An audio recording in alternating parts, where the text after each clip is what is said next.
और हिंदू मुस्लिम का मैं इस्तेमाल नहीं करता, मैं अक्सर एंटी मुस्लिम का इस्तेमाल करता हूं, क्योंकि अब सब एक तरफ। तो जब पत्रकारिता सांप्रदायिक हो जाए, उसके भीतर के लोग भीड़ की हत्या पर जश्न मनाने लग जाएं, क्या आप उसे संविधान का पाठ पढ़ा सकते? आज के गोदी मीडिया में हर तरह की बुरी आत्मा प्रवेश कर गई है।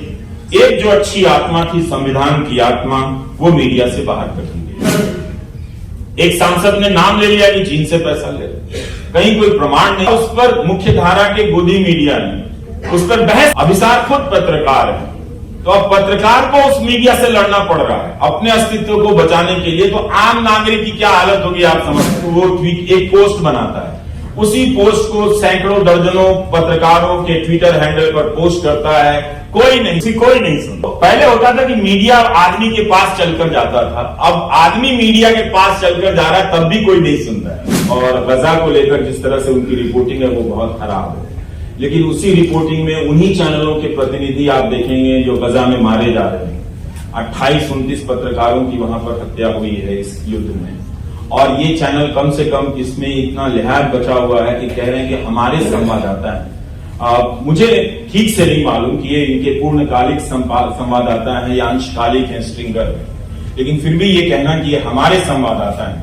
और उन इसी दौर में आप देखिए कि वहीं के पत्रकार हैं जो उस युद्ध क्षेत्र से रिपोर्टिंग कर रहे हैं, उनके अपने बच्चे मारे जा रहे हैं, परिवार के लोग मारे जा रहे हैं, फिर भी वो रिपोर्टिंग कर रहे हैं। तो क्या इस तरह का सपना और जज्बा इतने बड़े देश में है?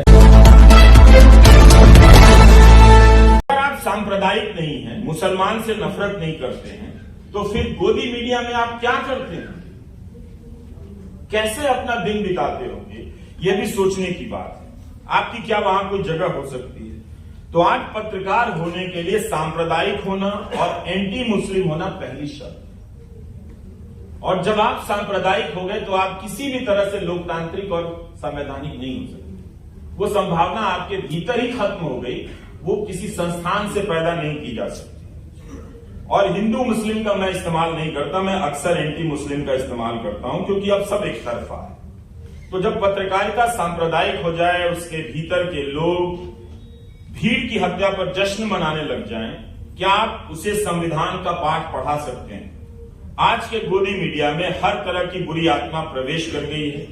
एक जो अच्छी आत्मा थी, संविधान की आत्मा, वो मीडिया से बाहर कर दी गई है। अब मीडिया पर छापा पड़ता है तो वो मीडिया के लिए चिंता की बात नहीं। बहुत से एंकर इसकी निंदा अब नहीं करते हैं। न्यूज क्लिक पर छापे को लेकर या केरला के मीडिया वन चैनल पर जब प्रतिबंध लगा, एनआईए का केस था, तो कितने चैनलों ने इस पर बहस की? वो करेंगे भी नहीं। अभिसार शर्मा को लेकर एक सांसद ने नाम ले लिया कि जीन से पैसा ले, कहीं कोई प्रमाण नहीं है, और उस पर मुख्य धारा के गोदी मीडिया ने उस पर बहस भी कर दी। अभिसार खुद पत्रकार है, तो अब पत्रकार को उस मीडिया से लड़ना पड़ रहा है अपने अस्तित्व को बचाने के लिए। तो आम नागरिक की क्या हालत होगी आप समझ सकते हैं। तो हमें नहीं मालूम था कि इनके धार्मिक मूल्यों और सांस्कृतिक मूल्यों के बीच में इस तरह का मीडिया मूल्य बचा हुआ है। वो ऐसे मीडिया के दम पर अपने धार्मिक और सांस्कृतिक प्रदेश या राष्ट्र की कल्पना करते हैं, पर अब तो नजर आता है। तो अगर आप पत्रकारिता करेंगे, अगर आपको लगता है कि आप सांप्रदायिकता के बगैर पत्रकारिता करना चाहते हैं, तो आपको इस मीडिया से भी दिन रात लड़ना पड़ेगा, और लड़ते हुए ही आप पत्रकारिता कर सकते हैं। फिर भी वो आपको देश का दुश्मन बताएगा। यानी इस मीडिया में पत्रकार के लिए भी अब जगह नहीं। प्रेस क्लब में नोएडा के कितने चैनल समर्थन में गए होंगे, अब किसी कोई तो नहीं गया होगा। तो अब बहस ये सब होती नहीं है। गोदी मीडिया के मूल्यों का भी अब संहार कर रहा है। उसके जो संवैधानिक सुरक्षा चक्र हैं, कानून में बदलाव हो रहे हैं, उस पर भी वो बहस नहीं करता, उसे तोड़ रहा है। तो अगर आप आम आदमी की अब हालत ये हो गई है कि हर दिन मुझे 50 मैसेज आते हैं कि आप नहीं करेंगे तो कौन करेंगे। क्या मैं सारे अखबारों का विकल्प हो सकता हूं, सारे चैनलों का विकल्प हो सकता हूं? जाहिर नहीं हो सकता हूं। और मुझे हर किसी को हर दिन की शुरुआत में ही हर 50 से 100 लोगों की उम्मीदें तोड़नी पड़ती है। बड़े बड़े अक्षरों में लिखकर बताना पड़ता है कि हाँ मैं ही हूं और मैं नहीं करूंगा। ये मैं नहीं कर सकता हूं क्योंकि इसके करने की अपनी एक पेशेवर प्रक्रिया होती है, जिसके पास मेरे पास संसाधन नहीं है। जो चैनल चल रहे हैं, जो अखबार चल रहे हैं, ये उन्हीं को करना है। और अगर वो नहीं कर रहे हैं तो आपको ये स्वीकार कर लेना पड़ेगा कि अब ये जो भी अवसर है कि अपनी बात कहीं पहुंचाकर सुना दी जाए, वो समाप्त है, वो मृत प्राय है। मैं उसका विकल्प नहीं हो सकता, ये रोज मैं करता हूं। और आम आदमी क्या कर रहा है, अब जब प्रदर्शन करने निकलता है तो वो ट्वीट एक पोस्ट बनाता है, उसी पोस्ट को सैकड़ों दर्जनों पत्रकारों के ट्विटर हैंडल पर पोस्ट करता है, कोई नहीं सुनता है, उसी कोई नहीं सुनता है। तो पहले होता था कि मीडिया आदमी के पास चलकर जाता था, अब आदमी मीडिया के पास चलकर जा रहा है, तब भी कोई नहीं सुन रहा है। 2019 में ऑस्ट्रेलिया की केंद्रीय जांच एजेंसी ने एबीसी न्यूज चैनल पर छापा मारा और एक पत्रकार के घर भी छापे पड़े थे। तो क्या हुआ था कि इसके विरोध में वहां के जितने भी क्षेत्रीय अखबार थे, कम प्रसारण वाले, और राष्ट्रीय अखबार थे, अधिकतम प्रसारण वाले, इन सब ने अपने पहले पन्ने पे कुछ काट-पीट लगा दिया काले रंग से, जो लिख के उस पे काली स्याही लगा दी कि जिससे आप पढ़े नहीं। विरोध सारे अखबारों ने किया था और टीवी चैनलों पर विज्ञापन चला था कि जब सरकार आपसे सच छुपाना चाहती है तो वो क्या है जो छुपाना चाहती है। इस तरह से चला था उस देश में। हम मदर ऑफ डेमोक्रेसी क्या हमारे यहां चल सकता है? नहीं चल सकता। तो ये, और इन पत्रकारों ने रिपोर्ट क्या की थी? रिपोर्ट ये थी कि अफगानिस्तान में ऑस्ट्रेलिया की सेना ने किस तरह से युद्ध के नियमों को तोड़ा है और युद्ध का अपराध किया है। क्या आप आज के भारत में इस तरह की स्टोरी की कल्पना कर सकते हैं? नहीं कर सकते।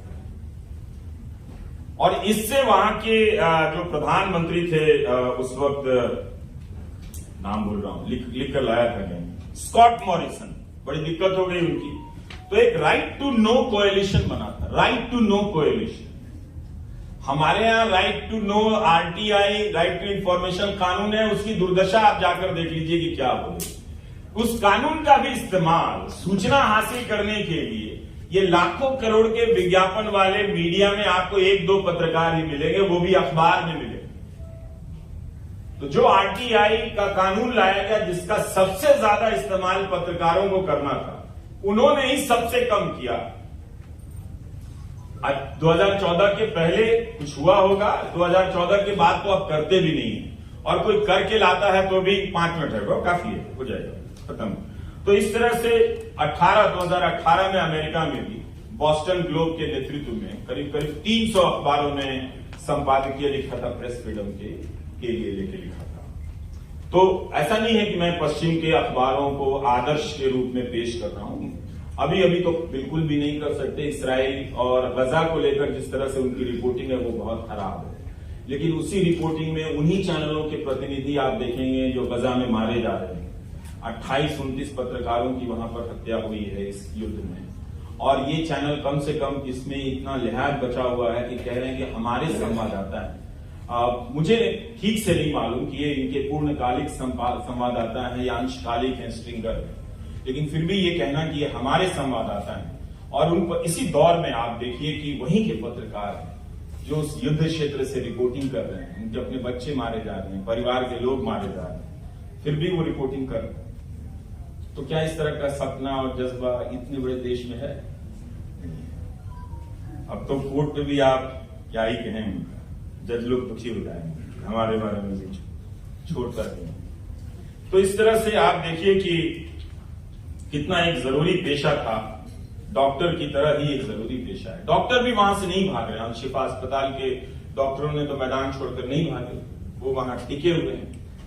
कायदे से आज के मीडिया में वो उन्हें हीरो बनाया जाना चाहिए था कि ये कौन लोग हैं जो अपनों को मरता हुआ देख रहे हैं, दूसरों को बचाने की कोशिश कर रहे हैं। पता है कि बिजली जाएगी और अस्पताल पर बम गिरने वाला है, ठीक से पता है, 100% पता है कि यही होने वाला है, तब भी वो मरने के लिए वहां पर खड़े हैं। इस 10 वर्षों में भारत के लोकतंत्र पर कितना हमला हुआ। नागरिकों से जब लोग मुझसे पूछते मुझे क्या करना चाहिए, मैं बताता हूं उपाय। ऐसा उपाय बताऊंगा कि कपड़े भी गंदे नहीं होंगे। तुम इस गोदी मीडिया के अखबार और न्यूज चैनल को 250 रुपया देना बंद कर दो। इतना काम नहीं होता। जिन अखबारों में सांप्रदायिक खबरें छपती हैं, जिनके खिलाफ छपती है, वो भी लेके पढ़ रहे होते हैं उससे। क्योंकि उनमें उनका भी फोटो छप जाता है कभी कभी। तो जब